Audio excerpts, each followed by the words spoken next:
Hello again, I'm back with another update on Sausage Dog Tends to Infinity. This time it has been just, I think, only 3 weeks since the last update that I uploaded to the channel.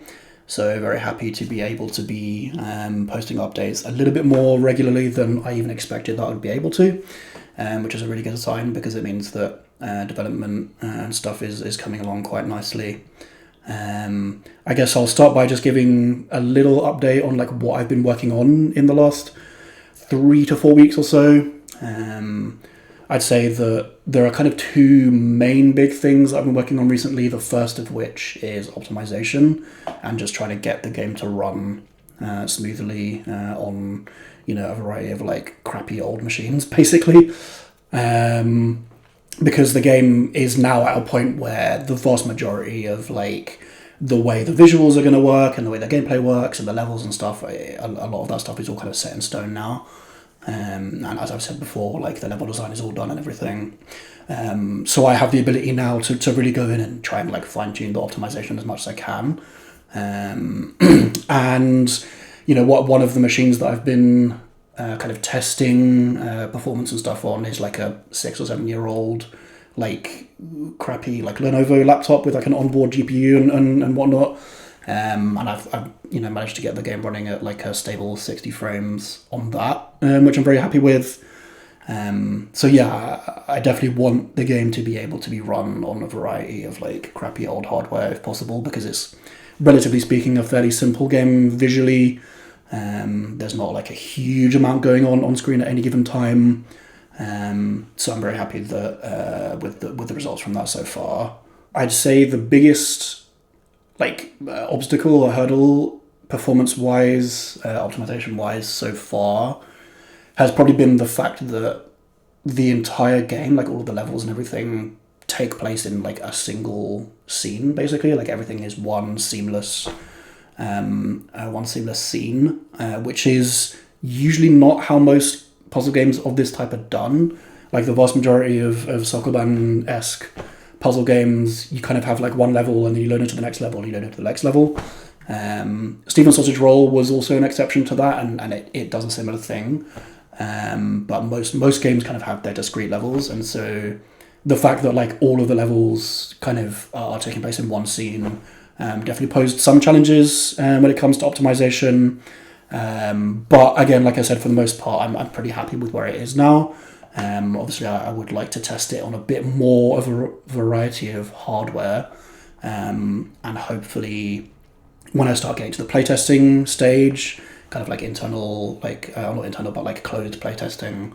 Once I get to that stage, that'll hopefully be an opportunity to test it out on a greater variety of hardware. And I'd say the other kind of big category of thing that I've been working on over the last sort of 3 to 4 weeks is the kind of various visual effects that are involved with like undoing in the game. So Software games, for the most part, have the ability to kind of like undo one step at a time, basically. So like every move you make, you can undo, as many steps as you want and like try out different movements and all this kind of stuff. The way that undoing works in my game is a little bit different as a result of the way that the movement works. So because the character that you're controlling is more than one space big and kind of draws this line as you're walking, the natural kind of outcome of that I felt worked really nicely was to have undoing kind of be a part of the movement itself. So the way that it works in Sausage Dog Tends to Infinity is that if you're walking along and then if you input movement that's like going back from where you just came, it automatically just does the undo for you kind of thing. So that the undoing and the movement are kind of like combined into one thing, which I thought was a really interesting way of kind of doing that thing that most Sokoban games tend to do. There is still like a rewind button, which allows you to basically just like undo all the way back to the beginning of a level if you want to just like reset, get a completely fresh start on the level that you're currently doing. But apart from that, all of the undoing is tied directly to the movement. And so what that means is that a lot of the visuals that go on around you in the environment such as like the water that's around all the islands and stuff, like moving slowly over time. Like a couple of like particle effects and stuff that play depending on what's happening and stuff like that. Stuff like the lighting that changes as the time of day progresses. All of this stuff, I basically had to create the system where all of that stuff undoes as you move the dog backwards, basically. And because the time that you experience as the player is different from the kind of, I don't know what to call it, but like the Sokoban, like discrete time of like one step, the next step, and the next step, because those two things are different, it can create some really kind of interesting and kind of weird, trippy effects. So like if you're stuck on one position for a really long time because you're not moving, you're just kind of like staring at the screen and figuring out, okay, like what do I need to do? How do I solve this puzzle? I need to go here, but if I go here, if I go there, that won't work, and blah, blah, blah. If you stay in one spot for a good like 30, 60 seconds, 2 minutes, whatever, and then you press undo, it will be like undoing that whole 2 minutes in a single step. And so you can see like loads of stuff like really rapidly undoing backwards all at once. And so, yeah, I've kind of been kind of implementing that whole system and doing things like getting particle systems to reverse and all that kind of stuff. And so I'm pretty happy with where it is now. There aren't like loads of effects that are involved with that, because there's not like huge amounts of like particle effects going on all the time and like stuff animating in the background. For the most part, it's a pretty like still environment, and it's not like loads of stuff going on at once. But there are enough things that make it feel quite obvious what's happening when you undo, when you rewind. So that, I guess, is the bulk of what I've been working on with the game over the last kind of 3 to 4 weeks or so. In terms of what's coming next, the next kind of big thing on the horizon is doing a bit of playtesting.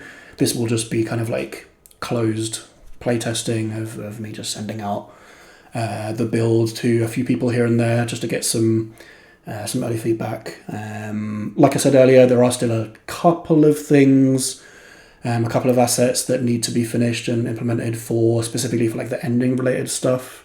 But apart from that, the game's basically ready to kind of go in terms of playtesting. The one big area of the game that doesn't really have kind of any work on it done yet, since the last kind of demo that I did of the game, God knows how many years ago, is the audio, the sound effects and stuff like that. I do have some like really old stuff from way back when, ready to be used as basically just as placeholder stuff for now. So that's one big part of the game that I won't be able to kind of probably won't be able to kind of include any new stuff in the playtest or anything like that. But apart from that, like I say, playtesting is going to be ready to go within the next like 2 to 4 weeks. So again, if anybody's been following the game and is interested in doing a bit of playtesting and giving some kind of early feedback and just getting to see the game before anyone else, basically, please do shoot me a message or leave a comment on the video or whatever. And I'll get in touch with you with a copy of the build, like I say, probably within the next month or so. So yeah, I think that just about does it for the update this time around. I'm very happy to have been able to get another one of these devlogs up even less than a month since the previous one. The next one will almost certainly be a little bit longer away than this one was, because hopefully the next one will be after some of the internal playtesting has been done. And so maybe hopefully in the next update I can talk a little bit about, how the playtesting went and maybe some changes or fixes that I made here and there based on feedback and things that players encountered. So yeah, thank you again so much to everyone who's been, following the game, leaving comments, all that kind of stuff. Please do give the game a wish list on Steam, and I will see you in the next one.